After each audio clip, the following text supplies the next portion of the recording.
I'm Dr. Pulak Sahay. I'm a consultant gastroenterologist in the Mid Yorkshire Trust and also an honorary senior lecturer of medicine at Leeds University. There is something called Barrett's esophagus, which is a complication of heartburn, reflux disease as we call it. And it's something which is quite significant because it is probably the only condition which is a precancerous condition. It can lead to what is known as esophageal cancer or cancer of the esophagus, of the gullet, the food pipe. And one way of keeping tabs on Barrett's esophagus is by doing a regular camera test, the endoscopy, and having a look and taking biopsies. And I started doing it. Now, before I started sort of organizing the whole sort of surveillance program in the Mid Yorkshire Trust, it was sort of, to put it mildly, it was a bit haphazard. So what I did was I streamlined it and said that virtually all the patients of Barrett's esophagus should be referred on to me so that I can sort of set up this dedicated service for Barrett's esophagus surveillance. Virtually all Barrett's esophagus patients from the entire trust get referred on to me, and I then survey them. Now, I have about 500 patients in my cohort, which probably for a single-handed gastroenterologist is the largest cohort, if not anywhere in the country, probably definitely in Yorkshire. Now, Barrett's esophagus is something which occurs later on in the life history of reflux disease.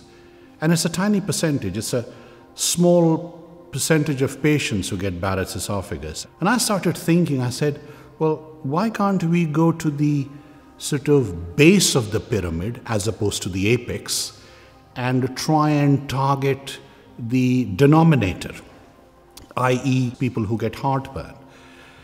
Now, if we look at heartburn per se, about nearly 20% of the adult population in this country gets it. So, if you just do back of the envelope mathematics, arithmetic, you'll find there's about 9.5 million people, which is a heck of a lot. And if you can target this population, then you can prevent the onslaught of the complications. When you get a burning sensation behind the breastbone and something coming back in the throat and it hurts, that's heartburn. If it doesn't hurt you, then it isn't reflux disease, it's just reflux. And you can get reflux after you have eaten or whatever else, once in a while if you have overindulged. As soon as it starts hurting you, it's disease. And it doesn't matter if it is happening once a month. It's still disease. So I'm not saying go over the top, but you need to be careful. You need to be aware that what you are getting is not normal. It's not part of normal life. The only way I can say it is that it is ubiquitous. There is hardly a person, if you ask them, whether they have heartburn or anybody in their family or amongst their friends have heartburn, I can wager anything that you'll get a yes for an answer. Which is why the problem is that people think, why should I complain to the doctor? Everybody gets heartburn. So, when I ask a patient, do you get heartburn? They say no more than usual. And that always sort of, upsets me because these people don't know that what they are harboring or what they are suffering from is a disease. They think it is part of normal life, and it isn't.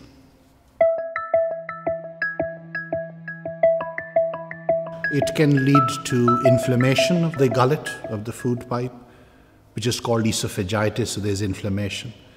It can lead to ulceration there. It can lead to narrowing of the gullet, so food will start sticking in the chest. It can lead to, I've already talked about, alluded to what is known as Barrett's esophagus, which is a precancerous condition which can lead to esophageal adenocarcinoma, that's cancer of the gullet. Esophageal adenocarcinoma is the fastest rising cancer in the Western world. All right? Now, number-wise, it's not a lot. So, if you compare it with lung cancer or large bowel cancer, the numbers are not as great. You know, I'm not being facetious, but it kills only 7,000 people a year. However, it is the fastest rising cancer in the Western world. It has increased by 6 times over the last 20 years. While lung cancer and large bowel cancer have plateaued, this is just going through the roof. And what I am always wanting to tell people is, do you want to wait until you get an epidemic before you get your act together? So, apart from esophageal cancer, which is really quite unusual, the other things you can get is asthma. You can get nighttime cough. You can get sinusitis. You can get dental erosions. You know, your lung can get scarred. The complications are enormous. It's mind-boggling.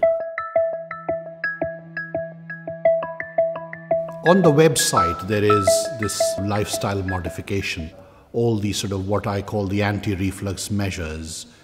And this is simple lifestyle modification. So, you know, things like no smoking, reduce alcohol intake, avoid things which you think make you get the reflux, the heartburn. Incriminating are the too much tea or coffee. I'm not saying don't drink any. You know, 4 to 5 cups are fine, all told. But if you drink more than that, it can stimulate acid production. Avoid eating late at night and a heavy meal. Give yourself 3-hour gap between sort of the meal and lying down. Avoid tight clothes, bending down after a meal. Things like mint and chocolate and cheese can exacerbate things. And things like chewing gums and things are fine, you know, that does help you.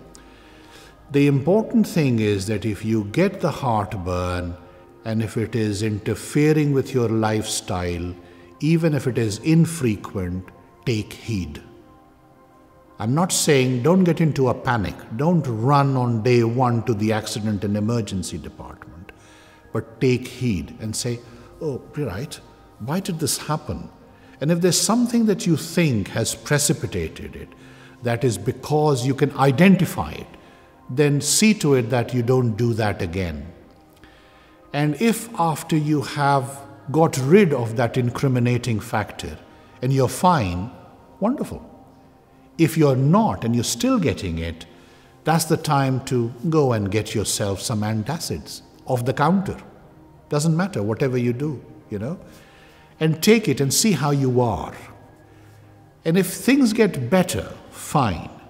If things are not improving, either they are static or going worse, that's the time to go to your GP. Not on day 1, but in a few months' time, after you have done all your lifestyle modification. Now, one of the things we talk about is losing weight. Easier said than done, you know. So it's not easy to lose weight. But what I'm saying is that if you have done everything you possibly can, then if that doesn't work after, say, a month or so, go to your GP. And then let the GP institute whatever medication he or she wants to. The long and short of it is never compromise on your quality of life. Just because you get it once every week or 2 to 3 times a week and it's all right, I'm not getting it every day, it's not right. I'm not saying that you should be running to the GP on day 1. However, there's a caveat here. If suppose you start to get food sticking in the chest, or you are vomiting, or you feel tired and your GP sees that you're anemic or something like, or you're starting to lose weight, then obviously you need to go to your GP on day 1. But that is only, again, the tip of the iceberg. Basically, my thrust is as I have said, the base of the pyramid, the 9.5 million people who kind of suffer in silence. And it is to them that I want to give them a wake-up call, to say, wake up. Not rush to the GP, not rush to the hospital, not rush to the accident emergency, but to wake up in yourself. And if you're not sort of getting better, or if you're having problems, then you need to go to your GP, because heartburn is not normal. It's not part of normal life. Not here, not anywhere.